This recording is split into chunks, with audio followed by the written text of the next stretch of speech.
Johannesburg. 3.5 years ago, Daniel DeWet regained consciousness in Netcare Milpark Hospital after a 1.8 meters metal industrial crowbar penetrated his body 3.5 kilometers underground at a mine in Carletonville.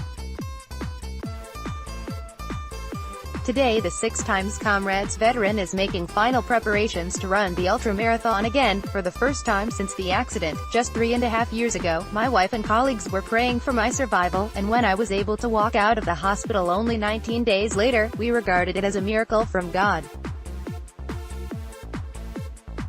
To think that I have now successfully qualified to take on the Comrades once more is truly remarkable, and every day I am so grateful for the recovery I have made.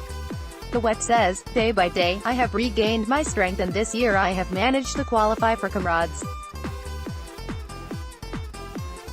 I am dedicating my run to every single rescue worker, paramedic, firefighter, and especially to Netcare 911, Milpark Hospital and trauma surgeon Professor Kenneth Bofford. Before my accident in 2015, I ran the Comrades 6 times, and during my initial recovery it seemed to me that I would never be able to take part again, DeWet said.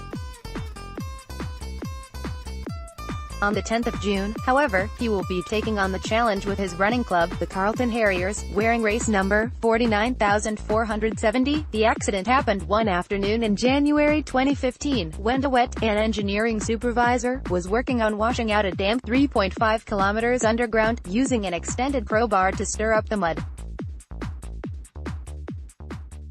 He slipped and the metal bar penetrated his body, entering his groin area before coming out of his back, just below his shoulder blade. Low-doc scan images show how the industrial crowbar penetrated Daniel DeWet's body, going in between his legs and coming out his back, just below his shoulder blade. He recalls how the mine's rescue team had to carry him perched awkwardly in a sitting position on a stretcher, as the metal bar protruding from his body was almost level his feet, making it impossible for him to lie down. I was talking the whole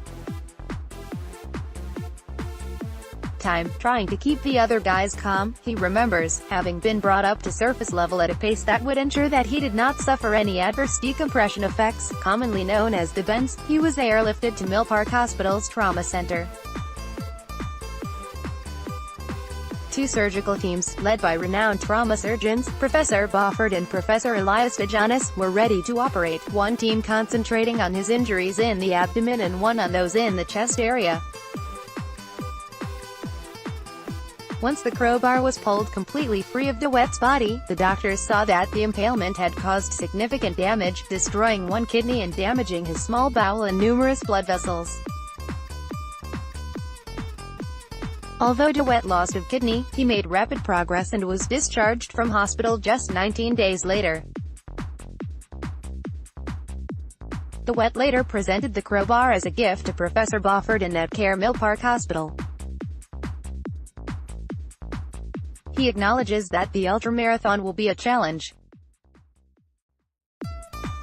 I think the hardest aspect is when you realize that you are running out of time to complete the race, but your legs are so tired, but you just need to find the strength to push yourself to make up time. This year the race starts in Pietermaritzburg, and I prefer the down run. Although the Comrades is never a walk in the park, he says, I am fortunate to have an amazing support base, particularly my wife, and there are so many people encouraging me. I have many friends and guys who run with me, and they have helped me through the difficult times. I will never forget what the Milpark team and Professor Bofford did in saving my life. I still feel blessed every single day to be alive. I would really like to thank every person who dedicates himself or herself to saving lives and giving people like me a second chance, he said. The Independent on Saturday.